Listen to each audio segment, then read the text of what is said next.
কদিন আগে আমি আমার বাপের বাড়িতে গিয়েছিলাম। তো বাপের বাড়িতে সকাল সকাল মা দেখি ঘুম থেকে উঠে ফুল তুলতে যায়। আর এটা হচ্ছে আমাদের বাড়ির বাগান।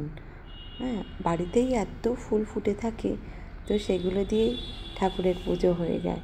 তো মা সকাল সকাল ঘুম থেকে উঠে চোপড়ে নিয়ে ফুল তুলতে ব্যস্ত হয়ে পড়ে। ছোটোবেলা থেকেই আমরা বাইরে কখনো ঘুরে ঘুরে বেড়াতাম না, বাড়ির মধ্যেই আমাদের সমস্ত ছিল।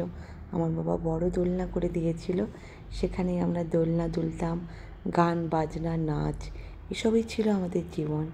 দেখো আগে কত সুন্দর ছিল আমাদের বাড়িটা, কিন্তু আস্তে আস্তে দেখো মেনটেনেন্সের অভাবে সেটা কেমন হয়ে যাচ্ছে। বাবা যখন থাকতো তখন সুন্দর করে রং করে সারাদিন বাড়ির পেছনে লেগে থাকতো। আমাদের বাড়িতে এত কিছু জিনিস থাকতো, ছোট্টখাট্ট একটা চিড়িয়াখানার মতো ছিল।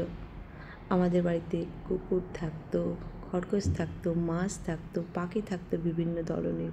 মানে সবাই একটা ছোটোখাটো চিড়িয়াখানা দেখার জন্য আমাদের বাড়িতে আসতো। সব অনেক বাচ্চা দেখতাম ছোটোবেলায় আমাদের এখানে আসতো, দোলনা চড়তো, খেলা করতো। খুব ভালো লাগতো সেই ছোটোবেলার দিনগুলো। এখন যেন সব কিছু হারিয়ে গেছে। জানো তো, জীবনে ডিসিপ্লিন থাকা প্রয়োজন, আর ডিসিপ্লিনে ছিলামই বলে সেই জন্যে হয়তো মানসিকতা এইভাবে তৈরি হয়েছে। তো আমরা সন্ধেবেলাতেই পড়তে বসে যেতাম, গান বাজনা, সকালে রেয়াজ, এইগুলো ছিল নিত্যদিনের কাজ। বাড়ির সামনে ছিল বড় পুকুর, সেই বড় পুকুরে সারা দিন ধরে আমরা অনেক সাঁতার কেটেছি। সাঁতার আমি এই পুকুর থেকেই শিখেছি। দেখো অনেক বড় পুকুর, তো এখন নষ্ট হয়ে গেছে, তো কেউ সেরকমভাবে আর ব্যবহার করে না। আগে প্রচুর গাছপালা ছিল, এখনও আছে অল্প বিস্তর, সব কেটে কেটে সব বাড়ি হয়ে গেছে। যেটুকু আছে সেটুকু আর থাকবে না। এটা হচ্ছে আমাদের বাড়ির সামনে বাবা বাগান করেছিল বড়। এটা হচ্ছে তরুলি গাছ। দেখো আমার ভাইয়ের বউ বসিয়েছে তরুলি, দেখো তরুলি হয়েছে। আর ওটা দেখিয়েছিলাম গাঁদাল পাতার গাছ। পেট খারাপ হলে সেটা গাঁদাল পাতার ঝোল করে। এই ভিডিওটা সকালে ঘুম থেকে উঠেই করেছিলাম। আর ঘুম থেকে উঠে আমার বাগানে ঘুরতে খুব ভালো লাগে। দেখো, আর সবথেকে বড় কথা, নিজেদের বাড়ির বাগান। এখানে দেখো একটা কুমড়ো ফুল হয়েছে, দেখেছো? কুমড়ো গাছও বসিয়েছে। ও অবশ্য গাছ বসাতে খুব ভালোবাসে।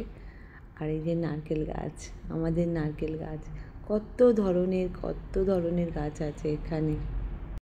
ছোটোবেলায় বাড়ি ভর্তি গাছ ছিল, কত সুন্দর করে বাবা টবে সাজিয়ে রাখতো। সকালবেলা হলে গাছে সেই জল দেয়া। আর আমিও শিখেছি গাছের প্রতি এই ভালোবাসাটা বাবার কাছ থেকেই শেখা। দেখো ভুট্টা কত সুন্দর, দেখো আমার ভুট্টা খেতে ভীষণ ভালো লাগে। আর এটা হচ্ছে আমাদের বাড়ির গাছের লাউ। দেখো কত বড় লাউ হয়েছে। আমার ভাইয়ের বউ বসে মাঝে আমার প্রত্যন্ত গ্রামে ঘুরতে খুব ইচ্ছা করে, যেখানে প্রচুর গাছপালা, পাখি, একটা আলাদা মনের শান্তি থাকে। তো বন্ধুরা, এখনকার মতো টাটা। পরের ভিডিওটা দেখতে ভুলো না।